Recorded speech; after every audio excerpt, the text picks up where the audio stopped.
Good day, everyone. In this video, we are going to talk about three atoms and their quantum numbers. What are quantum numbers anyway?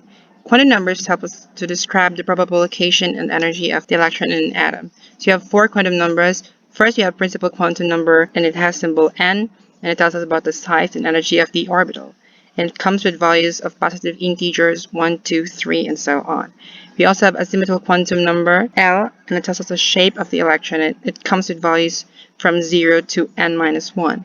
Third, we have the magnetic quantum number m, or m sub L. This tells us about the orbital orientation, and it has values that range from minus L to plus L. Last, we have the spin quantum number m sub S. This is a purely quantum mechanical phenomenon. This tells us how the electrons respond to an external magnetic field. If our electron aligns to the external magnetic field, and so we have a positive 1/2 value. And if it opposes the external magnetic field, so we have minus 1/2. So we have rules and principles that helps us to describe the behavior of the electrons in an atom. We have Aufbau principle, and this tells us that electrons occupy the lowest possible energy. The Hund's rule, which tells us that electrons fill orbitals one at a time because they tend to minimize repulsion between them. We also have the Pauli exclusion principle, and this tells us that no two electrons in the same suborbital has the same spin. And this also tells us that no two electrons has the same set of quantum numbers. This is the correct way of filling our suborbital with electron. The Aufbau principle tells us the hierarchy of the energy that our electrons occupy.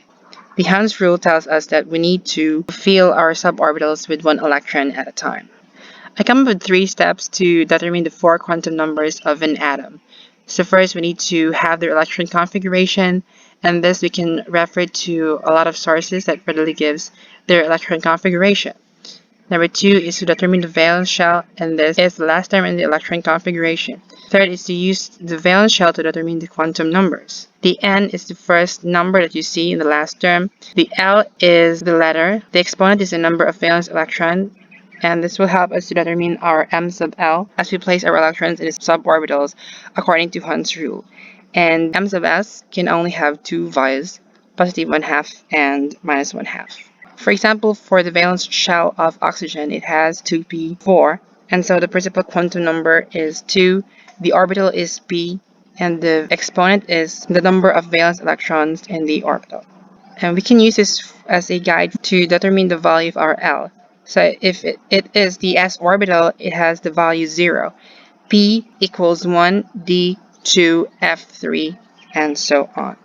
To determine our m sub L, for example, in the d orbital, we have to label the suborbitals with the total possible values of m sub L. So m sub L comes with the values of minus L to plus L. So in the d orbital, it has the L value of 2. And so we have from minus 2 to plus 2. And we need to look at the last electron that fills our suborbitals, because this is what makes our atom unique. And so we will get the value of ml of that electron.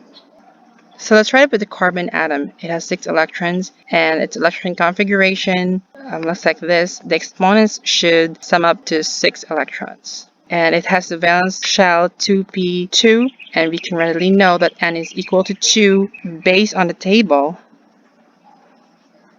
The p orbital has the L value equal to 1. For our m and m sub s, so we need to focus to the last suborbital, and we can see that the last failed suborbital has the value of 0. And so we have our m, or m sub L, equal to 0. And since I conventionally used to write the upspins first, so I have the value here equal to 1/2. Let's go to gold. It has 79 electrons, and it has the electron configuration that looks like this. And so its valence shell is 5d9, its n is 5, and its L is 3. For its m value, we need to look at the last electron here, and that falls to 1. So we have m here equal to 1. And this is already a down spin electron, so we have m sub s equal to minus 1/2. For our last atom, we have potassium. It has 19 electrons, and it has this electron configuration. Its valence shell is 4s1, n equals 4, L equals 0. For its ml value, it only can have the value of 0. And for its ms, since this is an upspin, so we have the value positive 1/2. And that's it, guys. We talk about quantum numbers, we talk about Pauli exclusion and Alpha principle, and Hund's rule, and finally we determine the four quantum numbers of carbon, gold, and potassium atom. Thank you so much for listening. I hope that you learned something in this video, and may God bless us all.